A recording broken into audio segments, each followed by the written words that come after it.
Hi, I'm Maria Lloyd with Financial Juneteenth, and today I'm speaking with two very special individuals. I'm happy to call these two my colleagues, and we are speaking from, well, one of them is speaking from Lagos, Nigeria. The other is in Frankfurt, Germany. And so I'm going to go ahead and introduce the two of them. So we have Dr. Harnett. How are you? Hi, thank you. I'm well. Thanks for having us. No, thank you for joining us. And we have John Paul. How are you, John Paul? Very well. Live from Lagos, Nigeria.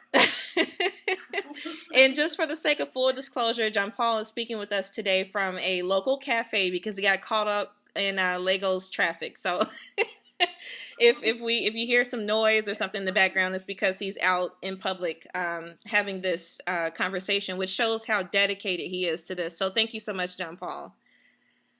So thank you. So what we're going to discuss today is just investing in the continent of Africa. Jean Paul and Dr. Harnett are what we would consider Africa business consultants, and so what they do is basically kind of give advice as to what sectors to invest in on the motherland, as well as which countries are investment friendly or business or entrepreneurship friendly. So I'm going to go ahead and ask the two of you now, and whomever would like to start first. Why do you guys suggest that the African diaspora invest in Africa? Why is that important? Right. Well, thank you, Maria. Well, first of all, I think most of us have heard by now that Africa is regarded as the last market frontier. And the Obama administration has recently made also a lot of fuss about it. So there is an increased focus also in the United States to invest in Africa and to do business in Africa because it's a new emerging market and there are so many opportunities. We also know that China has been doing business with Africa for a long time, and it's now really well represented across the continent, while the West is just about to catch up.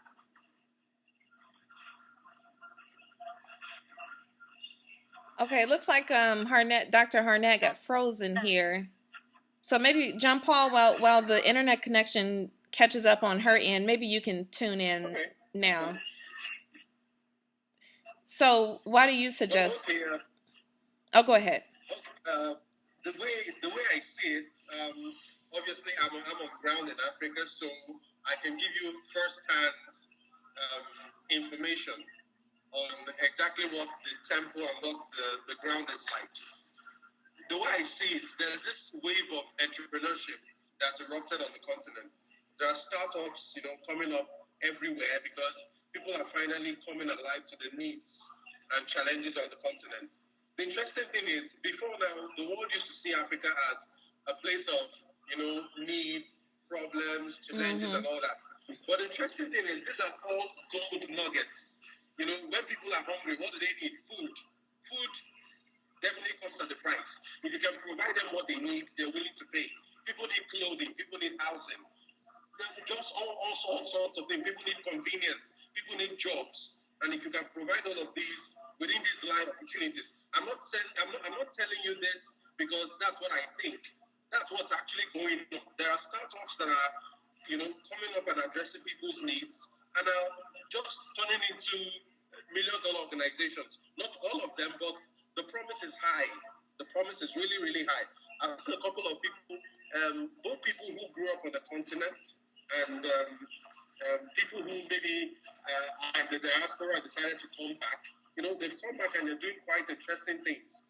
And this wasn't really the case before. Before, people just wanted to get jobs, get a good job, and settle down. Now that's no longer enough. People are now more daring. People are taking on challenges and they're creating solid stuff out of it. So that's what I think makes Africa very interesting. We have our challenges, we have all that, right. But within them lie opportunities to create something very beautiful. Wow, yeah, that's a very good point. In fact, I can't remember who said it, but there is a saying where somebody said, wherever there's problems, there's opportunities. And so it sounds like that's what you're basically what you're saying. Africa, while many of the countries there have very, a lot of issues, it's actually an opportunity for people to come in and address the problems and fix them and actually possibly generate wealth as a result of solving problems. I mean, that's what entrepreneurship is anyway. You're solving a problem and charging a fee for it. So that's really very insightful. So I want to ask you too, obviously Africa, again, it's a continent, is huge. I mean, a huge continent.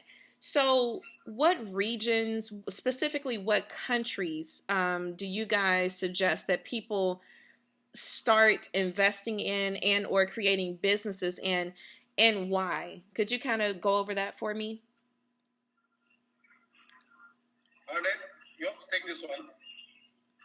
It looks like she may be frozen again. Let's see. Okay. Okay. So I'll take this one again. Interestingly, I think it's important that we correct this notion. And I'm sure there are a couple of people who might be watching this video that understand what I'm about to talk about, but just for the sake of people who still don't get it, Africa is not one huge country. It's made up of 54 different countries. Mm-hmm. And people often make the mistake when they're looking at Africa from the outside. They look at Africa as if it's one whole homogeneous entity. Mm-hmm. It's made up of 54 different countries. Most of them speak totally different languages. And when you break it down to ethnicities, it gets more complex. You understand? So right. On that basis, I would want to say opportunities are widespread across the continent, but there are specific countries that are very interesting. And I'd like to break them into two parts. Now, there are the huge markets. They don't necessarily make things easy for you. Right. But the markets there hold a lot of consumption, a lot of demand, so they are huge magnets for consumer-driven kind of businesses. Now, within this category, you have Nigeria, South Africa, Ethiopia, those countries that have huge populations. Right. And a considerable middle class that is, rising. Wow. Then there are the smaller countries that have actually gotten stuff right. Doing business in these countries are quite easy compared to the others. Like, say, Rwanda. Rwanda is like a shining light right now. Registering a business, registering a company takes less than 48 hours. Wow. That is the fastest in the whole of Africa. ICT, IT is deeply penetrated within that country. It's amazing. But they have a small population. But the interesting thing is they are just nested within the East Africa region. So if you wanted to target the East Africa markets, Rwanda would be a very good base because Tanzania is one of those huge giants. It has a huge population. Kenya is there, Uganda. That's the whole Eastern Bloc. Then there's the Western Bloc. Nigeria is like the giant of that region, but things are not really right. To get stuff running in Nigeria, you have to be very daring. You need to, be ready for problems because there's still compliance issues and a couple of other issues. But the risk is worth it because if you can get stuff right, it's like a huge, huge market. Nearly 180 million people who need food, they need clothes, they need housing, they need all sorts of stuff. So the price you pay for getting into such a market is to go through the hoops. I think I'll just, Hannah, can you hear me? I can, but can you guys hear me? Yes. Yeah, very well. Am I back? Okay, good. I think I want to hand this over to Hannah so she can, she's been coming in and out, so she can take it from here. Perfect.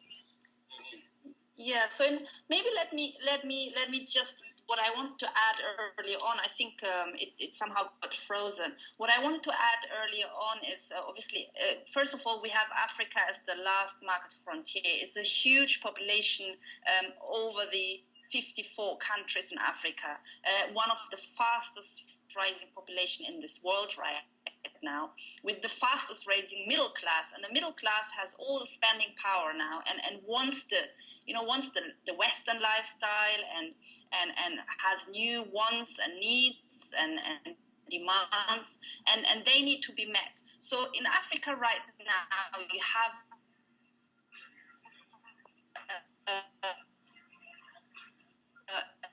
emerging market which which has very low level of competition right now, because quite frankly the demand cannot be met at the moment, and then because this is the case, you have a huge return of investment. So the global average is between 5 to 10% in returns of investment, or 5 to 12%, and in Africa it's very common to have 15 to 25% return on investment. That's amazing. And obviously that is now, while this window is still wide open, I'm sure it will decrease in the time. So Africa right now is what China was a little bit 10 years ago. And so it makes absolutely sense for Africans in the diaspora to tap into that and become a driving force in this African development, because international corporations are, quite frankly, and so I really think Africans should be leading the process, and Africa needs the skills and the experiences and the links that the Africans in the diaspora have gained. That's so important. Africa has a huge shortage of skilled personnel, of senior managers, and so on, and really of work that reach like a standard that we are used to in the West, and that's the kind of standard Africa requires now in order to stay or to become competitive. And so, therefore, it's very, very important for the African diaspora to play an active role in this development, and it can achieve so much. It's not just that you actively contribute to the Africa rising narrative. You become an active part of that, but it also is that you have huge opportunities there that really can improve your own lives. I mean, if you look at a lot of Africans in the diaspora, maybe less so those of African descent. I'm not too familiar with the situation in the US, but you have a lot of people that simply live and work below their potential, because quite frankly, they did not have the opportunities then,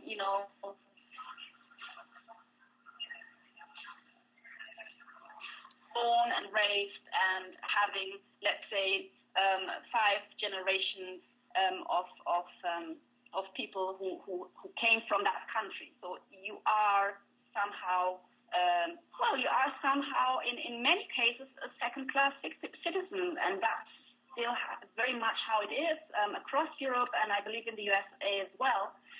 Despite the opportunities, a lot of Africans live below their potential, and this is an opportunity for them to really tap into this dynamics and create a better lifestyle for themselves, and at the same time to improve life.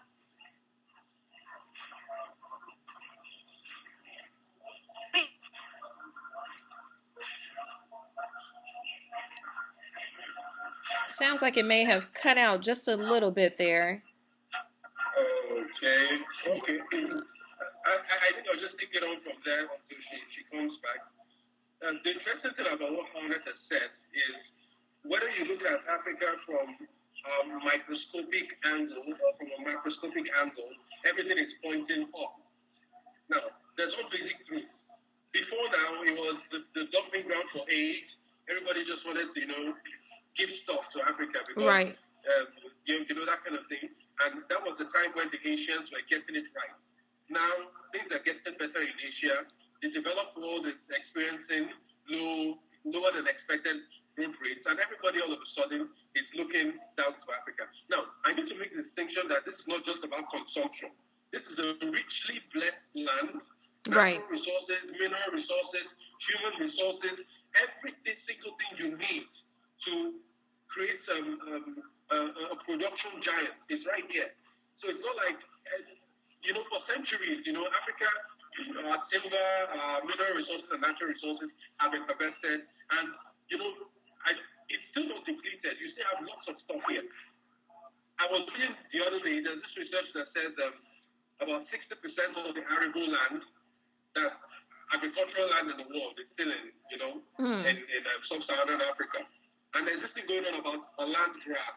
People from the Middle East and around the world are coming down to Africa to get land to secure their food supply into their countries. But the interesting thing is, Africans themselves are rising up, and Africa will catch up with the rest of the world. It's just a matter of time. If Asia did it, if South America is doing it, I see no reason why this will not be the next frontier. So the whole thing about Africa being the next frontier is not just rhetoric; it's happening, and I can tell you because I see this is what Dr. Harnett and I write about all the time, to somehow capture the spirit of this movement that most of the world is yet to see. Right. Wow. Great points. And Dr. Harnett, I see that you've joined us again. I know you're probably frustrated with the internet connection, but if you wanted to go ahead and finish your point as well, go right ahead and jump on in. No, that's fine. We can maybe add on it. Okay. We can't do a segment yet. Just feel free to ask your next question. Okay, perfect. So actually, I just wanted to ask you to kind of just tell a little bit about yourself, your experience with, consulting and what you guys are doing right now to be like the pioneers in, this Africa movement, investing in Africa and stuff. So whomever wants to start first. Okay, I'll go first. Okay, I started my career in consulting with PricewaterhouseCoopers in Lagos. I was with the Business Performance Improvement Unit. So basically, what we did was, it was all about, helping businesses improve themselves, both startups and established businesses. I cut my teeth in business planning, finance, the whole thing, packaging organizations. I delved a little bit into accounting, and that was when I picked up the interest in business. I need to make this note that I'm a trained engineer. I actually studied mechanical engineering at university, but somehow it was my introduction to PricewaterhouseCoopers that changed everything, because I always lost that thing in me that someday I'll go back to engineering. But I think now I know better, because I think I know what my calling is. Yeah, right. I know what my calling is. And then from there, I started to pick interest in entrepreneurship, what makes businesses work. And then I got introduced to this concept of, the economic powerhouse of Africa and stuff like that. So I started to keep a diary of business ideas, business opportunities, all of which I would start one day when I make money. Now, the list was getting so long that it became obvious to me that I don't think it would be possible for me to start all of it. So I decided to share it with the world, So I started my small blog. And then a couple of months after, I noticed I was getting a lot of readers. People were asking questions, the kind of questions that were in my head. It occurred to me that it wasn't just me. There were millions of us out there who were asking the same question. The problem was the information was not readily available. The most popular news or information you get about Africa usually is not very positive. And people keep on saying, there's an opportunity in Africa, there's an opportunity in Africa. What is the opportunity? Where is it? How do I get it? Stuff like that. So those are the specific questions I decided to go out to answer. And with my background, I could make sense of economic concepts, I could read analysis, I could deduct. So I had to present it in a format where it would be very easy for the layperson to comprehend. And so far, the response has been amazing. So I think I'm just getting started. Wow. Absolutely, yes. For me, well, I've been busy in international development, actually, in Africa, Eastern Africa, for 13 years, or 12, almost 13 years. And that was always, from an early age on, it was my passion, something that I wanted to do. It was like helping the poor in Africa. That was kind of the context. I went into university with that in mind. So I went straight into international development and worked with rural communities, mainly in Eritrea and Sudan, but also coordinated projects in Uganda and Kenya and Somaliland. I absolutely love and adore my job, and I worked with projects that were funded by UNDP and the FAO and UNFPA and like the Oxfam and so on. And it was really, although I loved my job, I always had that feeling that it wasn't quite the right thing. It was like NGOs moving in with, a budget of $250,000 or more for 2 years, moving out, and then you have spent $250,000, and you kind of think, okay, so what was the impact exactly? Right. Of course, you write a report, but if you had been able to invest that money, or really at that time, I felt that kind of, this is not the approach Africa needs. And then I had my children. It became very difficult to do overseas work, and I tried to think, how I could use that knowledge and do something slightly different.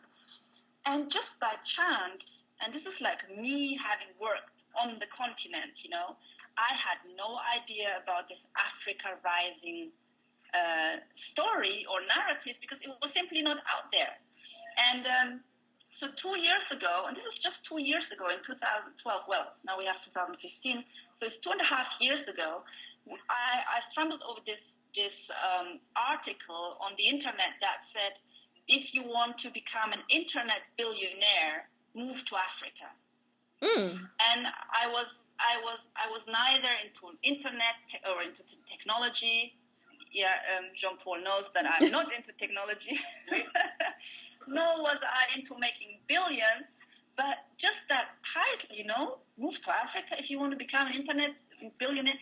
So I read the article in amazement, and as I said, this is me, someone working on the continent, and it just started from there. I started to research, and I couldn't stop. It became almost obsessive, and I figured I wanted to do something on the continent.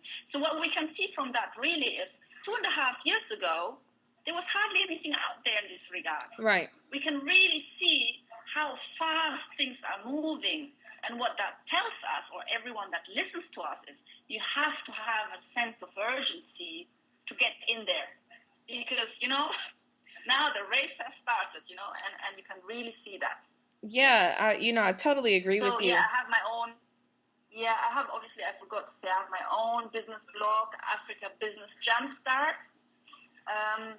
It's on africajumpstart.com, and that was actually a response to exactly what Jean-Paul said. I could not find actual guidance for people like me. There was a lot of billion dollar investment information out there and about macro markets, but people like me, you, Jean-Paul, this information is of no use. So I figured, I read so much, let me share it with you. I researched so much, let me share it and guide people who are interested as I am. Yes, so that's how I got here. Well, I really appreciate it. Yeah, I really appreciate the work that you guys put into the book, which is titled 101 Ways to Make Money in Africa. And I mean, I know we've discussed this offline, but I have literally, this has been this book I think is roughly over 300 pages. And this is the only book that I've read as fast as I've read in the past, probably 5 or 6 years, because of course I'm so busy. I just don't have the time to read that often, but I finished this book in just a couple of weeks, which is, amazing considering I literally usually don't finish books because I'm too busy. So I literally had it on my iPhone. I don't know if you guys can actually see it, but I had it on my iPhone. I used to read it whenever I had idle time. I would just pull out the iPhone and open up the app and read it. So, I mean, this book is just amazing. It definitely provided me some guidance and sparked quite a few ideas that we've discussed offline as well. So I can tell that you guys put a lot of energy, but also a lot of knowledge into the book, packing it with a lot of research, like you mentioned, Dr. Harnett. I can tell. I mean, there's citations from different studies, and it's just very, very rich with information. So I really appreciate that book. I love it. And for those of you who are listening and watching, we have the link at the bottom where you can actually purchase the book as well. And again, I mean, I actually purchased the book. I actually purchased it before I got in contact with these two wonderful people. So I'm not speaking to you as someone who is, you know, I'm a friend of theirs. Yes, I am now, but it was after I actually read the book that I became so intrigued by what the information that they shared. And I was like, oh my goodness, I want to get to know these people better. So yeah, the book is wonderful. I really appreciate you too for putting that together for people like me who are interested in learning more and trying to see how we can, you know, kind of get in on this Africa Rising narrative, you know. So yeah, this is great. So just to kind of wrap it up, I know we've been on for a little while now, but are there any final words? I mean, I know we'll meet again. We'll keep doing these videos and things, but are there any final words, any advice that you all can offer our listeners and readers?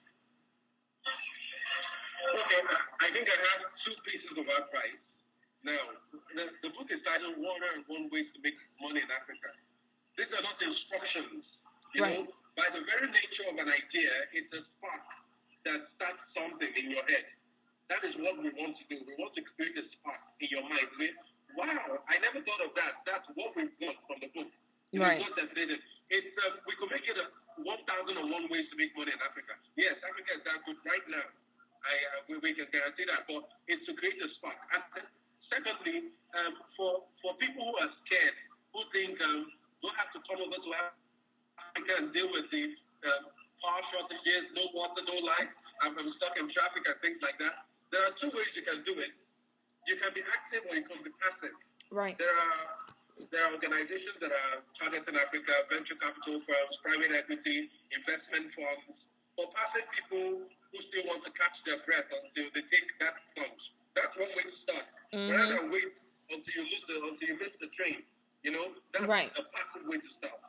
For people who are daring, who want to do something more with their lives, who want that thrill, who want to discover something new, Africa is ready. You can actually take that plunge and come in and see stuff for yourself. You know, so that's exactly what I want to say. That the book is meant to start a movement in your head. It's meant to spark something in your head. And then second, you have no excuse. You can be passive or you can be active. Or you cannot be static or cold or nonchalant or something. No, you just cannot afford to not take action. That's the general point. Great words. You, Dr. Harnett? Yeah, you know, I actually wanted to say something along those lines. I mean, right now, the people that have heard about Africa Rising, the majority of them is actually sitting at home contemplating what to do, you know? They're playing with ideas in their head, and they've heard about it, and they would like to do something, but they don't know where to start. I mean, there's a huge mass of Africans that are going through that. And I would say, as John Paul has said, I mean, the book itself gives you the kind of guidance you're looking for. But it is really, as I said before, first of all, you need a sense of urgency. This is not something where, you know, let's see, I play around with it for another couple of years, and then I'll see what I do with it. A year flies by so fast, and the race for Africa has really started. It will become much more competitive. It's still pretty easy, you know, to get successful. And we've seen African entrepreneurs, be it on the continent or those from the diaspora, returning, who have really created hugely successful businesses within four years. I mean, we have in the book we have chronicled some of their stories, right? And that's just amazing. They've become millionaires, you know, within a few years. And obviously, it doesn't mean that all of us are going down that route, but it really shows you the opportunity. Well, we're aiming for it, obviously, but it really shows you the opportunity, and you have to have the sense of urgency. And quite frankly, the other thing that I wanted to mention, as Jean Paul said, a lot of people still worry about, you know, corruption and insecurity in Africa, and the risks on the continent, because that's what we've been fed fed with all those years. And number one, they have to be there. They have to be there. This is an emerging market. And because it's an emerging market, you will face greater risk, but you also will face greater opportunity. So there are two sides to the coins. You can't have it all. If you want to have a safe market, then you need to stay in the US or go to Europe. But there you will face much more competition. And besides, you know, there are other risks, as we have seen during the financial meltdown. So that is even not safe itself. So I think it's very important that we change perspective. The risks in Africa, the fact that so much doesn't work in Africa, and it will be challenging, but that's your opportunity. Having said that, you can surely choose markets in Africa that are much, much safer and easier to operate in than others. And I'm sure we'll stress more on that in our, you know, upcoming chats. So there are huge discrepancies, and I would really advise that those who are newcomers to Africa don't necessarily start with Angola or the DRC or Nigeria for a matter of fact. It is tough terrain, you know, if you haven't been on the continent before, or you haven't been there for 20 years, you know. So start with Rwanda, Botswana, Mauritius, South Africa. These are very easy markets in comparison to do business in or to invest in. It's to look out for what will work for you. And there's a lot of choice that is being given to you within the African market. Well, with that, thank you both very much. Really good, insightful information. Again, we will be bringing these videos to you, the listener or reader, more of these videos throughout the month or throughout the year, actually. But again, thank you, Dr. Harnett and Jean-Paul, for your time. Thank you for the listener and reader. And again, if you want to check out the book, 101 Ways to Make Money in Africa, the link is in the bottom in the description for this video, as well as on Financial Juneteenth as well. So if you're interested in checking that out, I strongly recommend it. Again, I'm not giving this recommendation as a friend. I did not know Jean-Paul or Dr. Harnett before reading the book. I met them as a result of getting the book. So I strongly recommend reading this book. It does spark ideas. It definitely gives you just a very broad view of kind of what to expect. But then there are opportunities to speak with Dr. Harnett as well as Jean-Paul one-on-one to kind of dig a little deeper if you are serious about this, and which we all should be. And I know that you are, because you're listening and watching this right now. So don't waste any more time. As Dr. Harnett said, this is an urgent matter. And again, thank you so much for tuning in. And we will be back with you guys soon.